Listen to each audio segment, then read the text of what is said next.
La Apología de Sócrates es un diálogo de Platón escrito entre los años 393 y 389 a.C. Es considerado por la mayoría de los intérpretes como un diálogo socrático escrito durante el periodo de juventud de Platón. El diálogo tiene como tema central el discurso que su maestro Sócrates pronunció durante su defensa ante el tribunal ateniense, que en el año 399 decide acusarlo por dos delitos: corromper a la juventud e inventar nuevos dioses para la polis. Sócrates nació en la ciudad griega de Atenas en el año 469 a.C., hijo del artesano Sofrónisco y de la partera Fenáreta. Sócrates encontrará en el oficio de su madre la inspiración necesaria para desarrollar su método dialéctico, con el que buscaba, a partir de formular las preguntas correctas, ayudar a los hombres a desarrollar propias ideas. Se casó con Xantipa, con quien tuvo 3 hijos: Tamprocles, Sofrónisco y Menéxeno. Su educación fue la que llamaban tradicional hasta ese momento: literatura, música y gimnasia. Es considerado el padre de la ética filosófica y uno de los filósofos más influyentes en el conjunto de la filosofía. No se conoce prueba alguna de que haya escrito algo. Los detalles de su vida y de sus pensamientos son hoy conocidos por 3 fuentes: Aristófanes, Platón y Genófonte. Una vez sabiendo quién fue Platón y Sócrates, podemos adentrarnos en el estudio de la apología, la defensa y la argumentación de Sócrates. Partimos entonces desde el primer diálogo, en el que nuestro objetivo, más allá de narrar los diálogos, es tratar de entender y profundizar en las palabras de Sócrates. Siendo así, empezamos. No sé, atenienses, la sensación que habéis experimentado por las palabras de mis acusadores. Ciertamente bajo su efecto, incluso yo mismo he estado a punto de no reconocerme. Tan persuasivamente hablaban. Sin embargo, por así decirlo, no han dicho nada verdadero. En este diálogo Sócrates se muestra confundido por las acusaciones en su contra. De las muchas mentiras que han urdido, una me causó especial extrañeza: aquella en la que decían que teníais que precaveros de ser engañados por mí, porque dicen ellos, soy hábil para hablar. En efecto, no sentir vergüenza de que inmediatamente les voy a contradecir con la realidad, cuando de ningún modo me muestre hábil para hablar. Eso me ha parecido en ellos lo más falto de vergüenza, si no es que acaso estos llaman hábil para hablar al que dice la verdad. Pues si es eso lo que dicen, yo estaría de acuerdo en que soy orador, pero no al modo de ellos. Sócrates nos da a entender algo muy importante en este diálogo respecto a su acusación. Él nos dice que lo acusan por ser hábil para hablar, lo que afirma diciendo no sentir vergüenza de que inmediatamente les voy a contradecir con la realidad, cuando de ningún modo él se encuentra hábil para hablar. En efecto, como digo, estos han dicho poco o nada verdadero. En cambio, vosotros vais a oír de mí toda la verdad. Ciertamente por Zeus, atenienses, no oiréis bellas frases como las de estos, adornadas cuidadosamente con expresiones y vocablos, sino que vais a oír frases dichas al azar con las palabras que me vengan a la boca, porque estoy seguro de que es justo lo que digo, y ninguno de vosotros espere otra cosa, pues por supuesto tampoco sería adecuado a esta edad mía presentarme ante vosotros como un jovenzuelo que modela sus discursos. Además, y muy seriamente, atenienses, os suplico y pido que si me oís hacer mi defensa con las mismas expresiones que acostumbro usar, bien en el ágora, encima de las mesas de los cambistas, donde muchos de vosotros me habéis oído, bien en otras partes, que no os cause extrañeza, ni protestéis por ello. En efecto, la situación es esta. Ahora por primera vez comparezco ante un tribunal a mis 70 años. Simplemente soy ajeno al modo de expresarse aquí. del mismo modo que si en realidad fuera extranjero. Por supuesto que hablará con el acento y manera en los que me hubiera educado. También ahora os pido como algo justo, según me parece a mí, que me permitáis mi manera de expresarme. Quizá podría ser peor, quizá mejor. Y consideréis y pongáis atención solamente a si digo cosas justas o no. Este es el deber del juez, el del orador, decir la verdad.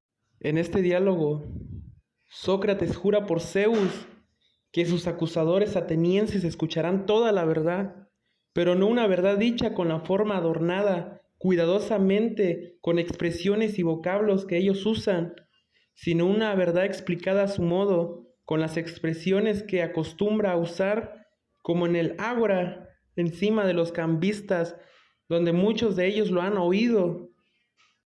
Ciertamente, atenienses, es justo que yo me defienda en primer lugar frente a las primeras acusaciones falsas contra mí y a los primeros acusadores después, frente a las últimas y a los últimos. Sócrates pretexta una razón cronológica para hablar primeramente sobre los que han creado en la ciudad una imagen en la que se apoyan sus acusadores reales. Esta distinción entre los primeros acusadores que legalmente no existen y últimos acusadores articula la primera parte de la apología. En efecto, desde antiguo y durante ya muchos años han surgido ante vosotros muchos acusadores míos, sin decir verdad alguna, a quienes temo yo más que a Nito y a los suyos, aun siendo también estos temibles. Pero lo son más, atenienses, los que tomados a muchos de vosotros desde niños, os persuadían y me acusaban mentirosamente, diciendo que hay un cierto Sócrates, sabio, que se ocupa de las cosas celestes, que investiga todo lo que hay bajo la tierra y que hace más fuerte el argumento más débil. Estos atenienses, los que han extendido esta fama, son los temibles acusadores míos, pues los oyentes consideran que los que investigan esto no creen en los dioses. En efecto, estos acusadores son muchos y me han acusado ya durante muchos años, y además hablaban ante vosotros en la edad en la que más podáis darles crédito, porque algunos de vosotros eran niños o jóvenes, y porque acusaban sin defensor presente. Sócrates hace mención que la mayoría de sus acusadores son los que han extendido su fama, pues quienes lo han escuchado creen que no creen los dioses. Él dice que sus acusadores son muchos, y lo han acusado durante muchos años, y que además hablaban de él mal a los niños y a los jóvenes, y que él jamás pudo estar presente para poder defenderse.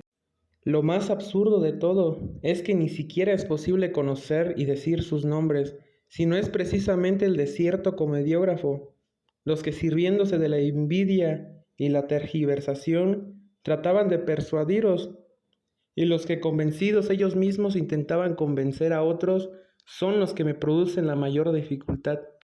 En efecto, ni siquiera es posible hacer subir aquí y poner en evidencia a ninguno de ellos, sino que es necesario que yo me defienda sin medios, como si combatiera con sombras, y que argumente sin que nadie me responda. En efecto, admitid también vosotros, como digo yo, que ha habido dos clases de acusadores míos, unos los que me han acusado recientemente, otros a los que ahora me refiero, que me han acusado desde hace mucho, y creed que es preciso que yo me defienda frente a estos en primer lugar, pues también vosotros les habéis oído acusarme anteriormente, y mucho más que a estos últimos, los que se convencían a ellos mismos y que intentaban convencer a otros de las acusaciones de Sócrates, le producían mayor dificultad, dice él, que es como combatir con sombras, porque ni siquiera es posible poner en evidencia a alguno de ellos.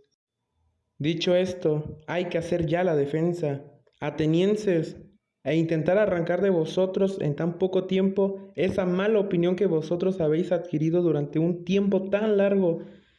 Quisiera que esto resultara así, si es mejor para vosotros y para mí, y conseguir algo con mi defensa, pero pienso que es difícil y de ningún modo me pasa inadvertida esta dificultad. Sin embargo, que vaya esto por donde a Dios le sea grato, debo obedecer a la ley y hacer mi defensa. Sócrates lo deja todo en manos de Dios y acepta obedecer la ley y empezar su defensa. Recojamos pues desde el comienzo cuál es la acusación a partir de la que ha nacido esa opinión sobre mí, porque Meleto, dándole crédito también, ha presentado esta acusación pública. Veamos, ¿con qué palabras me calumniaban los tergiversadores? Como si, en efecto, se tratara de acusadores legales. Hay que dar lectura a su acusación jurada. Sócrates resume los conceptos vertidos sobre él durante muchos años y les da la forma de una acusación. Se trata de burdas ideas que calan bien entre los ignorantes, en las que se mezclan conceptos atribuibles a los filósofos de la naturaleza con los propios de los sofistas, en todo caso, poco piadosos. Con estas ideas aparece Sócrates representado en las nubes de Aristófanes.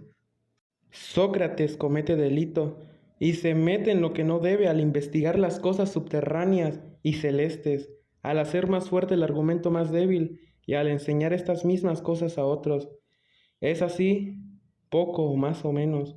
En efecto, también en la comedia de Aristófanes veráis vosotros a cierto Sócrates que era llevado de un lado a otro afirmando que volaba y diciendo otras muchas necedades sobre las que yo no entiendo, ni mucho ni poco. Y no hablo con la intención de menospreciar este tipo de conocimientos. Si alguien es sabio acerca de tales cosas, no sea que Meleto me entable proceso con esta acusación, sino que yo no tengo nada que ver con tales cosas, atenienses. Presento como testigos a la mayor parte de vosotros, y os pido que cuantos me habéis oído dialogar alguna vez, os informéis unos a otros, y os le deis a conocer. Muchos de vosotros estáis en esta situación. En efecto, informaos unos con otros de que si alguno de vosotros me oyó jamás dialogar poco o mucho acerca de estos temas, de aquí conoceráis que también son del mismo modo las demás cosas que acerca de mí la mayoría dice. Pero no hay nada de esto, y si habéis oído a alguien decir que yo intento educar a los hombres y que cobro dinero, tampoco esto es verdad. Esta afirmación es también importante para distinguir a Sócrates de los sofistas. No profesa la enseñanza ni cobra por dejarse oír, lo que sí hacen aquellos. Pues a mí también me parece que es hermoso que alguien sea capaz de educar a los hombres, como Gorgias de Leontinos, Pródico de Zeus e Hipías de Élide. Cada uno de estos atenienses, yendo de una ciudad a otra, persuaden a los jóvenes, a quienes les es posible recibir lecciones gratuitamente del que quieran de sus ciudadanos, a que abandonen las lecciones de estos y reciban las suyas, pagándoles dinero y debiéndoles agradecimiento. Por otra parte, está aquí otro sabio natural de Paros, que me he enterado que se halla en nuestra ciudad. Me encontré casualmente al hombre que ha pagado a los sofistas más dinero que a todos los otros juntos, Calías, rico ateniense, 20 años más joven que Sócrates, cuya liberalidad para con los sofistas muestra Platón en el Protágoras. Sócrates también hace mención que cómo es posible que algo tan hermoso como educar a los hombres sin cobrar absolutamente un solo peso es condenado de mal acto, abandonando las lecciones de este mismo, y que reciban las suyas, pagándoles dinero, debiéndoles agradecimiento. A este le pregunté, pues tienes 2 hijos, callas, le dije. Si tus 2 hijos fueran potros o becerros, ¿tendríamos que tomar a un cuidador de ellos y pagarle? Este debería ser los aptos y buenos en la condición natural que les es propia, y sería un conocedor de los caballos o un agricultor, pero puesto que son hombres, ¿qué cuidador tienes la intención de tomar? ¿Quién es conocedor de esta clase de perfección, de lo humana y la política? Pues pienso que tú lo tienes averiguado por tener 2 hijos. ¿Hay alguno o no? Dije yo. Claro que sí, dijo él. ¿Quién? ¿De dónde es? ¿Por cuánto enseña? Dije yo. Oh, Sócrates, dijo él, Hebeno de Paros. Hebeno de Paros era poeta y sofista, citado también por Platón en el Fedón y en el Fedro, por 5 minas. Y yo consideré feliz a Hebeno, si verdaderamente posee ese arte y enseña tan convenientemente. En cuanto a mí, presumiría y me jactaría si supiera estas cosas, pero no las sé, atenienses. Quizá alguno de vosotros objetaría, pero Sócrates, ¿cuál es tu situación? ¿De dónde han nacido esas tergiversaciones? Pues sin duda, no ocupándote tú en cosa más notable que los demás, no hubiera surgido seguidamente tal fama y renombre, a no ser que hicieras algo distinto de lo que hace la mayoría. Dinos pues, ¿qué es ello? A fin de que nosotros no juzguemos a la ligera. Pienso que el que hable así dice palabras justas y yo voy a intentar dar a conocer qué es. Sócrates responde su misma pregunta en su diálogo. Hace saber que tal fama impuesta es tal vez por hacer algo diferente a lo que ellos hacen y que es justo aquel que no juzga por querer conocer lo que lo hace distintos a él y que él va a intentar dar a conocer qué es realmente. Oíd pues, tal vez va a aparecer alguno de vosotros que bromeo. Sin embargo, sabed bien que os voy a decir toda la verdad. En efecto, atenienses, yo no he adquirido este renombre por otra razón que por cierta sabiduría. ¿Qué sabiduría es esa? La que tal vez es propia del hombre. Pues en realidad es probable que yo sea sabio respecto a esta. Estos de los que hablaba hace un momento, quizás sean sabios respecto a una sabiduría mayor que la propia de un hombre, o no sé cómo calificarla. Hablo así porque yo no conozco esa sabiduría, y el que la afirme miente y habla en favor de mi falsa reputación. Sócrates nos hace saber que su sabiduría es propia del hombre, y que es probable que él sea sabio respecto a esta. Él dice no conocer la sabiduría de quienes lo acusan, no sabe cómo calificarla, ya que quizás sean sabios de una sabiduría mayor que la propia de un hombre, mas sin embargo el que la afirme miente y habla a favor de su falsa reputación. Atenienses, no protestéis ni aunque parezca que digo algo presuntuoso. Las palabras que voy a decir no son mías, sino que voy a remitir al que las dijo. Digno de crédito para vosotros. De mi sabiduría sí hay alguna, y cuál es os voy a presentar, como testigo al Dios que está en Delfos. En efecto, conocíais sin duda a Querófonte. Querófonte, cuya relación con Sócrates queda descrita, admiraba a éste profundamente. Este era amigo mío desde la juventud y adepto al Partido Democrático. Fue al destierro y regresó con vosotros, y ya sabéis cómo era Querófonte, que vehemente para lo que emprendía. Pues bien, una vez fue a Delfos y tuvo la audacia de preguntar al oráculo esto. Pero como he dicho, no protestéis, atenienses. Preguntó si había alguien más sabio que yo. La Pitía le respondió que nadie era más sabio. Acerca de esto os dará testimonio aquí este hermano suyo, puesto que él ha muerto. En este diálogo Sócrates pide no protestar a su argumento, aunque suene presuntuoso. Comenta que Querófonte, amigo suyo desde la juventud, una vez se dirigió a Delfos y tuvo el valor de preguntar que si había alguien más sabio que él, y éste le respondió que nadie era más sabio que Sócrates. Y aunque Querófonte esté muerto, menciona como testigo de esto mismo a su hermano, que se encontraba allí presente. Pensad, ¿por qué digo estas cosas? Voy a mostraros de dónde ha salido esta falsa opinión sobre mí. Así pues, tras oír yo estas palabras, reflexionaba así: ¿qué dice realmente el Dios y qué indica este enigma?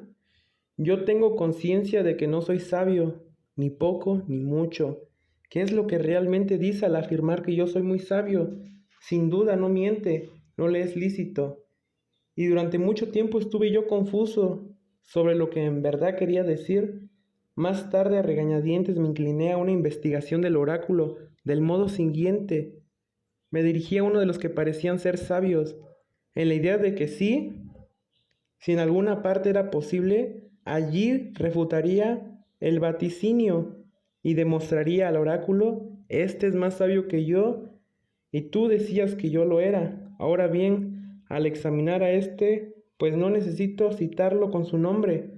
Era un político aquel con el que estuve indagando, dialogando. Experimenté lo siguiente: atenienses, me pareció que otras muchas personas creían que este hombre era sabio, y especialmente lo creía él mismo, pero que no lo era. A continuación intentaba yo demostrarle que él creía ser sabio, pero no lo era. A consecuencia de ello, me gané la enemistad de él y de muchos de los de allí presentes. Al retirarme de allí razonaba a solas que yo era más sabio que este hombre, y es probable que ninguno de los dos sepamos algo que tenga valor, pero este hombre cree saber algo y no lo sabe. En cambio yo, así como en efecto no sé, tampoco creo saber. Parece pues que al menos yo soy más sabio que él en esta misma pequeñez, en que lo que no sé tampoco creo saberlo. Sócrates explica el porqué de su mala fama ante quienes lo acusan legalmente, en su parte políticos, y esto porque Sócrates se inclinó a investigar la afirmación del oráculo, del modo siguiente que se dirigió a uno de los que parecían ser sabios, y en la idea de que tal vez lo era, Sócrates indagó, dialogó con este político, porque este mismo se creía sabio, pero no lo era, y mientras Sócrates intentaba demostrarle que no era sabio, mas él se creía sabio y no lo era, se ganó la enemistad de él y de muchos de allí presentes. Llegó entonces a la conclusión Sócrates de que él era más sabio en esa pequeñez de que lo que no sé, tampoco creo saberlo. A continuación, me encaminé hacia otro de los que parecían ser más sabios que aquel y saqué la misma impresión, y también allí me gané la enemistad de él y de muchos de los presentes. Después de esto, iba yo uno tras otro, sintiéndome disgustado y temiendo que me ganaba enemistades, pero sin embargo me parecía necesario dar la mayor importancia al Dios. Debía yo, en efecto, encaminarme indagando qué quería decir el oráculo, así a todos los que parecieran saber algo. Y por el perro, atenienses, pues es preciso decir la verdad ante vosotros, que tuve la siguiente impresión: me pareció que los de mayor reputación estaban casi carentes de lo más importante para el que investiga según el Dios.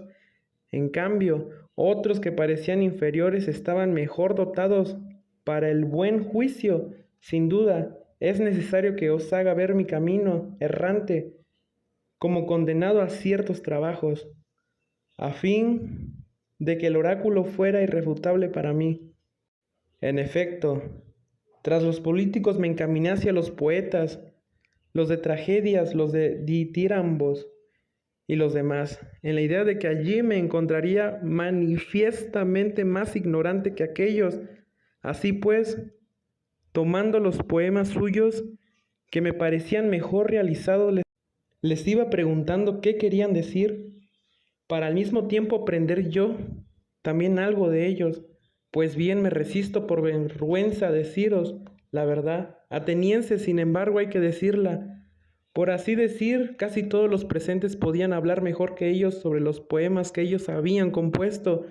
Así pues, también respecto a los poemas me di cuenta en poco tiempo de que no hacían por sabiduría lo que hacían, sino por ciertos dotes naturales, y en estado de inspiración como los individuos que recitan en el oráculo. En efecto, también estos dicen muchas cosas hermosas, pero no saben nada de lo que dicen. Una inspiración semejante me pareció a mí que experimentaban también los poetas, y al mismo tiempo me di cuenta de que ellos, a causa de la poesía, creían también ser sabios respecto a los demás y respecto a las demás cosas, sobre las que no lo eran. Así pues me alejé también de allí, creyendo que les superaba en lo mismo que a los políticos. Sócrates encaminaba a todo aquel de los que parecían ser sabios y se ganaba la enemistad de estos mismos. Iba uno tras otro, temiendo de que se ganaba enemigos, pero él siempre le dio más importancia a Dios.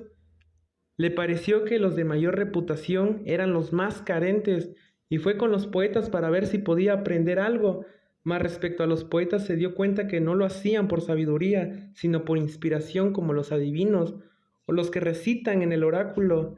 Y en efecto estos mismos decían muchas cosas hermosas, pero no saben nada de lo que dicen. Y ellos a causa de la poesía creían también ser sabios respecto a los demás y respecto a las demás cosas sobre las que no lo eran. Asimismo se alejó también de allí, creyendo que les superaba en lo mismo que a los políticos. En último lugar me encaminé hacia los artesanos. Era consciente de que yo, por así decirlo, no sabía nada. En cambio estaba seguro de que encontraría en estos muchos bellos conocimientos. Y en esto no me equivoqué, pues sabían cosas que yo no sabía, y en ello eran más sabios que yo. Pero atenienses, me pareció a mí que también los buenos artesanos incurrían en el mismo error que los poetas. Por el hecho de que realizaban adecuadamente su arte, cada uno de ellos estimaba que era muy sabio, también respecto a las demás cosas, incluso las más importantes, y ese error velaba su sabiduría, de modo de que me preguntaba yo mismo, en nombre del oráculo, si preferiría estar así como estoy, no siendo sabio en la sabiduría de aquellos, ni ignorante en su ignorancia, o tener estas dos cosas que ellos tienen. Así pues me contesté a mí mismo y al oráculo que era ventajoso para mí estar como estoy. Sócrates se encaminó con los artesanos. Él era consciente de que, por así decirlo, no sabía nada y que en ellos encontraría muchos y bellos conocimientos, y en esto no se equivocó, pues sabían ellos cosas que él no, pero se dio cuenta que los artesanos caían en el mismo error que los poetas. Por el hecho que realizaban adecuadamente su arte, cada uno de ellos estimaba que era muy sabio respecto a los demás, incluso las más importantes cosas. De modo que se preguntó a sí mismo, en nombre del oráculo, si preferiría estar así como está, no siendo sabio en la sabiduría de aquellos, ni ignorante en su ignorancia, o tener estas dos cosas que ellos tienen. Así pues se contestó a sí mismo que era ventajoso estar así como está.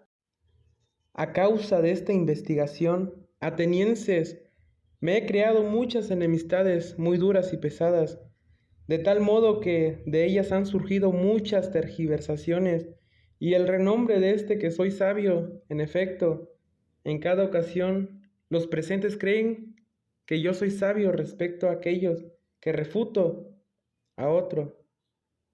Es probable, atenienses, que el Dios sea en realidad sabio y que en este oráculo diga que la sabiduría humana es digna de poco o de nada. Y parece que éste habla de Sócrates, se sirve de mi nombre poniéndome como ejemplo, como si dijera, es el más sabio, el más de entre vosotros, hombres, conoce como Sócrates, que en verdad es digno de nada respecto a la sabiduría. Así pues, incluso ahora voy de un lado a otro, investigando y averiguando en el sentido del Dios, si creo que alguno de los ciudadanos o de los forasteros es sabio, y cuando me parece que no lo es, prestando mi auxilio al Dios, le demuestro que no es sabio. Por esa ocupación no he tenido tiempo de realizar ningún asunto de la ciudad digno de citar, ni tampoco mío particularmente, sino que me encuentro en gran pobreza a causa del servicio del Dios. Sócrates en este diálogo nos menciona que su investigación y búsqueda de encontrar a alguien más sabio, incluso más que él en pequeñez, lo llevó a tener muchas enemistades y no tuvo tiempo de realizar ningún asunto digno de citar en la ciudad o incluso propio. Se añade a esto que los jóvenes que me acompañan espontáneamente, los que disponen de más tiempo, los hijos de los más ricos, se divierten oyéndome examinar a los hombres y con frecuencia me imitan e intentan examinar a otros, y naturalmente lo encuentran, creo yo, gran cantidad de hombres que creen saber algo pero que no saben nada. En consecuencia, los examinados por ellos se irritan conmigo y no consigo mismos. Dicen que un tal Sócrates es malvado y corrompe a los jóvenes. Cuando alguien les pregunta qué hace y qué enseña, no pueden decir nada, lo ignoran. Pero para no dar la impresión de que están confusos, dicen lo que es usual contra todos los que filosofan. Es decir, las cosas del cielo y lo que está debajo de la tierra. No creer en los dioses y hacer más fuerte el argumento más débil. Pues creo que no desearía decir la verdad, a saber que resulta evidente que están simulando saber sin saber nada. Y cómo son, pienso yo, susceptibles y vehementes y numerosos, y como además hablan de mí apasionadamente, os han llenado los ojos y los oídos de calumnias desde hace mucho tiempo. En este diálogo Sócrates nos afirma algo muy curioso y particular, que jóvenes se le acercaban a Sócrates e incluso lo imitaban en su forma de examinar a otros, y naturalmente lo conseguían, dice Sócrates. Cuando alguien preguntaba qué hace y qué enseña, no puede decir nada, lo ignora totalmente, para no dar la impresión de que están confusos, y siempre dicen el mismo argumento en contra de los filósofos. Resulta evidente que están simulando sin saber nada. Como consecuencia de esto, me han acusado Meleto, Anito y Licón. Meleto, irritado en nombre de los poetas, Anito en el de los demiurgos y el de los políticos, y Licón en el de los oradores. De manera que, como decía yo al principio, me causaría extrañeza que yo fuera capaz de arrancar de vosotros en tan escaso tiempo esta falsa imagen que ha tomado tanto cuerpo. Ahí tenéis, atenienses, la verdad, y os estoy hablando sin ocultar nada, ni grande ni pequeño, y sin tomar precauciones en lo que digo. Sin embargo, sé casi con certeza que con estas palabras me consigo enemistades. Sócrates dice que quienes lo acusan ya se habían ganado su enemistad antes, y que cambiar tales acusaciones no sería posible en tan escaso tiempo y con tales palabras. Nada más se ganaba su enemistad. Apología de Sócrates, de la página 7 a la página 11. Podemos empezar mencionando que Sócrates está en un juicio en donde está siendo acusado por sus aprendices, en este caso Meleto. Meleto lo está acusando de que Sócrates incita a los jóvenes a cometer delitos, a lo que Meleto menciona lo siguiente: Sócrates delinque corrompiendo a los jóvenes y no creyendo en los dioses en los que la ciudad cree, sino que en otras divinidades nuevas. Esto se puede explicar de la siguiente manera. Sócrates está creando unas divinidades en las que él considera que son más posibles de que existan y no las divinidades en las que la ciudad ya cree. Después de esto se menciona que Sócrates delinque a los jóvenes, pero de que Meleto lo hace aún más, ya que en esta situación seria él simplemente está bromeando y no muestra nada de preocupación, y claramente solamente Meleto lo niega. Seguidamente de esto, Sócrates menciona que si estuviera haciendo algo malo, las mismas leyes se harían cargo de él, como lo están haciendo los jueces ahorita. Para aclarar esta parte de los jueces, se decía que los jueces eran elegidos de los ciudadanos, es decir, se sorteaba como el puesto de juez, así como también lo hacían con el consejo o la asamblea, y la asamblea simplemente eran los ciudadanos. Después se menciona un poco de las acciones de que según Sócrates está realizando como si sus acciones fueran involuntarias o voluntarias. Meleto menciona que las acciones de Sócrates son voluntarias, es decir, que está haciendo a propósito que los jóvenes delincan, ya que, pero después de esto, Sócrates claramente lo niega, porque si los estuviera haciendo voluntariamente ya hubiera sido arrestado o pues claramente la ley se haría cargo de él, como ya lo mencioné antes. Pero sin embargo son involuntarias, ya que él simplemente está intentando hacer el bien porque quiere enseñar a los jóvenes cosas nuevas, a que aprendan a hacer cosas nuevas, claramente, ya que pues Sócrates es considerado un sabio, porque no solamente los jueces o la asamblea son las personas sabias en la ciudad, pero Meleto se niega totalmente a esto. Estamos justamente en la página 12. Es cuando a Sócrates lo están enjuiciando y le dicen, ahora Sócrates, no vamos a hacer caso a Anito. En este caso Anito es el que está acusando a Sócrates. Bueno, es uno de los que acusan a Sócrates, en el que le piden que no le van a hacer caso a Anito porque es el que está pidiendo que se castigue a Sócrates si Sócrates cumple con la función de que no divulgue más sus ideas. En este caso, de que no divulgue más acerca sobre un solo Dios, ¿no? Ya que se sabe que en esos tiempos solamente se creía en la presencia de dioses, en plural, obviamente. Entonces, ya le piden a Sócrates que no saque sus ideas, que no las comente. Pero Sócrates señala de que no tiene sentido pedirle que no lo haga, sino que seguirá haciéndolo, ¿no? No por rebeldía, sino porque no puede. Entonces, dice Sócrates que no vale la pena, bueno, o no vale que no importa si le hacen caso o no a Anito, sino que él seguirá haciendo las cosas, bueno, lo que él sabe hacer, que es divulgar y comentar sus ideas. También dice Sócrates, jamás ha sido maestro de nadie, tampoco pide ni nada a cambio de hablar, porque él tampoco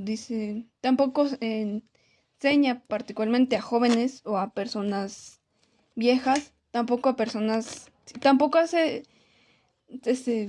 separa a las personas jóvenes de las personas viejas, de las que tienen dinero o de las que no, sino él simplemente se tiende a hablar, ¿no? A comentar sus propias ideas.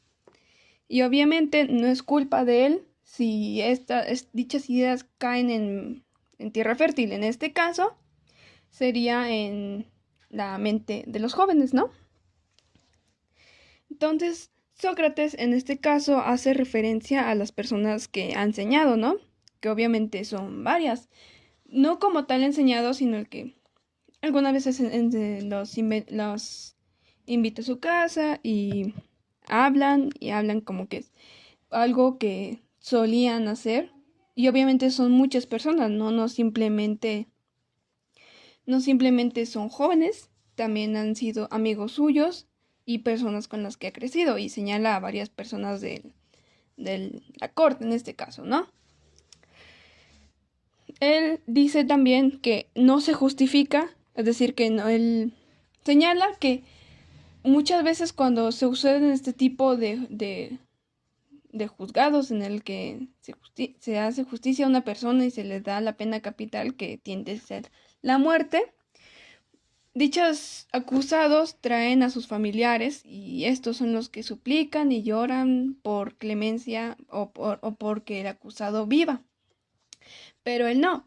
Él dice que no ha traído a nadie, que él no se justifica y que no necesita que nadie ruegue por su perdón, porque él simplemente piensa que lo que él está haciendo no está mal, pues no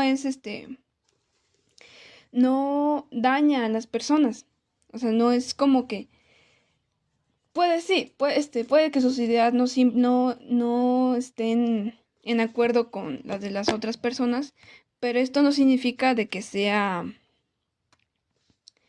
dañinas, ¿no? Que no lleguen a tener alguna repercusión con las demás personas.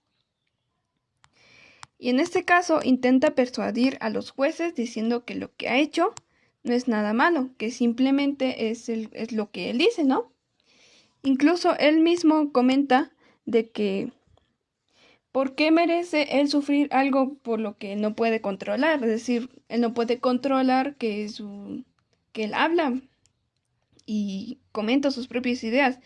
Él no es capaz de suprimir dichas ideas por complacer, bueno, no por complacer, sino simplemente no puede, ¿no? No tiene explicación, dice que ¿por qué merezco sufrir o pagar? Porque en mi vida no he tenido sosiego y han abandonado las cosas de la mayoría se preocupa, o sea, de los negocios, la hacienda familiar, los mandos militares, los discursos de la asamblea, cualquier magistratura, las alianzas y las luchas de los partidos que se producen en la ciudad, por conservar que en realidad soy demasiado honrado como para conservar mi vida si se encaminaba a estas cosas. Decir que él no se preocupa por las cosas por las que se preocupa la mayoría de las personas, ¿no? Sino él simplemente tiende a tener una vida un poquito más tranquila y a pues, simplemente comentar sus ideas, y es todo. Dice, por consiguiente, ¿qué merezco que me pase por ser de este modo? Es decir, pues si él es de esa manera, o sea, si él piensa de esta manera o si él habla de esta manera sin causar daño a nadie más, porque él es el que merece pagar, ¿no? Porque él es el que merece tener todas esas consecuencias y cosas malas, entre comillas, por ser algo que así es, ¿no? Por hacer algo que él no puede controlar. Dice también, ¿qué conviene un hombre pobre, benefactor y que necesita tener ocio para exhortaras a vosotros? Es decir, no conviene porque él también no tenía muchos recursos, así que dice, no hay cosa que le convenga más a atenienses que ser alimentado en el pritanio. El pritanio se refiere a la pena capital, o sea, la pena de muerte. Entonces dice, pues que os parece ser felices y yo os hago felices, y ese es el caso. Este es en nada necesita el alimento y yo sí lo necesito. Así pues, si es preciso que yo proponga lo merecido con alegría lo justo, propongo esto, la manutención en el pritanio, es decir, que a él no le importa morir, a él no le importa ninguna consecuencia, porque él sabe que no es su culpa, perdón, que él no tiene, o sea, no es su culpa, no lo hace con intenciones de dañar a las personas, el divulgar sus propias ideas, y por lo tanto él no es culpable, o sea, no lo hace con intenciones. Por lo tanto, él no tiene miedo a morir por algo que sabe él que no puede controlar, que no es su culpa, que en este caso no es él sabe que, que eso no nos dañaría a él. Él dice en este texto, sino que eso dañaría a las demás personas como por parte en su reputación. La reputación es algo muy importante en estos tiempos. Así que dice que tanto como que no tiene miedo a la muerte, como para que no es dañino para él, así que él fácilmente se tiende a morir. Y dice que lo que tengan que hacer sería justo para él, ¿no? Quizás no sea bueno para los demás atenienses, pero sería justo para él, ¿no? Él no se opone a morir en este caso. Y bueno, dice que él de por sí, si por ejemplo lo encierran en prisión o lo meten preso y le piden que pague una multa, él pagaría la multa y seguiría siendo el mismo, seguiría divulgando sus ideas, pero en este caso no tiene dinero, ¿no? Así que sería lo mismo para los atenienses. Bueno, ellos teniendo la culpa de encerrar a un hombre libre y él sería inocente, ¿no? Por eso dice él que él no tiene miedo a morir, él sabe que no es cuestión de él que esté él encerrado, por lo que se puede apreciar aquí en el texto. Bueno, esa es su connotación, ¿no? Sino que él sabe que no es decisión propia de él ser encerrado o no, o ser asesinado o no, o ser expulsado de la comunidad, sino que él seguiría siendo el mismo, ¿no? Y eso no lo podría cambiar que lo encierren o que lo maten o que lo expulsen, a mi consideración, ¿no?